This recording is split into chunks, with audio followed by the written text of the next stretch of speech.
கடலூர் மாவட்டத்தில் காவல் நிலையத்தில் தலை உருட்டிவிடப்பட்ட சம்பவத்தை தொடர்ந்து காவலர்கள் வாகன சோதனையை தீவிரப்படுத்தியுள்ளனர். கூடுதல் தகவல்களை செய்தியாளர் ஸ்ரீதர் தருகிறார்.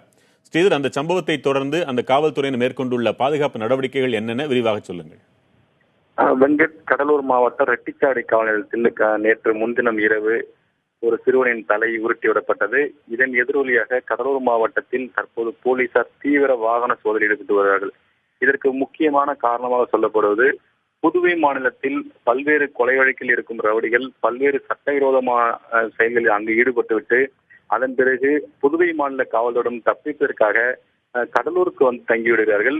அதே போல் அங்கிருந்து இங்கு ஏதேனும் சம்பவங்கள் செய்துவிட்டு இங்கிருந்து திரும்ப புதுவைக்கு சென்று விடுவார்கள். இது தொடர்கதையாக இருக்கு. இது கடலூர் மாவட்ட போலீசாருக்கும் புதுவை மாநில போலீசாருக்கும் மிகப்பெரிய ஒரு பிரச்சனையை ஏற்படுத்தி வந்தது. இதன் காரணமாக கடலூரில் இன்று எஸ்பி விஜயகுமார் தலைமையில் ரெட்டிச்சாவடியிலிருந்து கடலூர் வரை கிட்டத்தட்ட 5 இடங்களில் சோதனை சாவடி அமைக்கப்பட்டு 2 சக்கர வாகனங்கள் ஒரு இடங்களில் சோதனையும், கார்கள் ஒரு இடத்தில் சோதனையும், பேருந்துகள் ஒரு இடத்தில் சோதனை நடத்தப்பட்டது.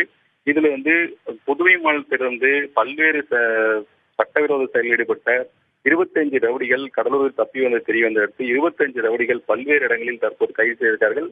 அவர்களிடம் சில ஆயுதங்கள் இருக்கலாம் சொல்லப்படுகிறது. இருந்த போதும் போலீசார் தொடர்ந்து அவரிடம் இருந்த 25 ரவுடிகளிலும் தற்போது தொடர்ந்து தீவிர விசாரணை மேற்கொண்டு வருகிறார்கள். மாவட்டம் முழுவதும் தற்போது தீவிர கண்காணிப்பு ஏற்படுத்தப்பட்டது. காரணம், புதுவை மாநிலத்தில் பல பிரச்சனைகள் காரணமாக அங்கிருந்து தப்பி இங்கு தஞ்சமடைகிறார்கள். அதனால் காவல்துறை தற்போது இந்த நடவடிக்கை மேற்கொண்டிருக்கிறது.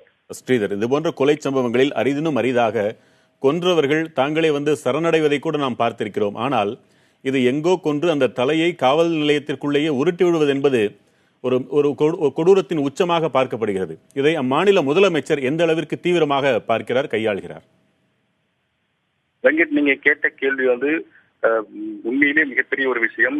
தற்போது கொலை செய்யும் நபர்கள் மனசாட்சியில், அதாவது மனிதநேயம் இல்லாமல் ஹீரோயிஸுக்காக கொலை செய்கிறார்கள். அந்த அளவுக்கு கொலை சம்பவங்கள் புதுவை மாநிலத்தில் அதிகரித்து வருகிறது.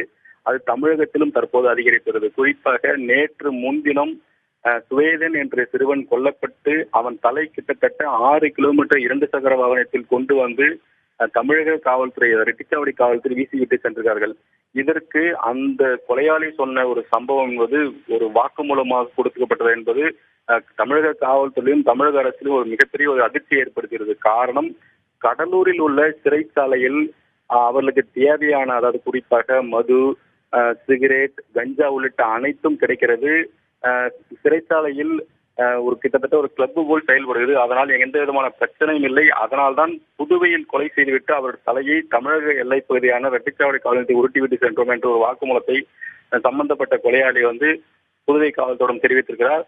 அந்த அளவுக்கு கடலூர் சிறைச்சாலை மோசமாக இருப்பதாக தற்போது சொல்லப்படுகிறது. இதைதான் தற்போது தீவிரப்படுத்துகிறார்கள். குற்றவாளிகள் சிறைச்சாலைக்கு அடைப்பதற்கு முன்பாகவே இந்த அளவுக்கு தெரிந்து வைத்துவிட்டுதான் இந்த சிறைக்கு செல்ல விரும்புகிறார்கள் என்று அதன் காரணமாக தான் தற்போது காவல்துறை தீவிரப்படுத்துகிறாங்க சோதனையை.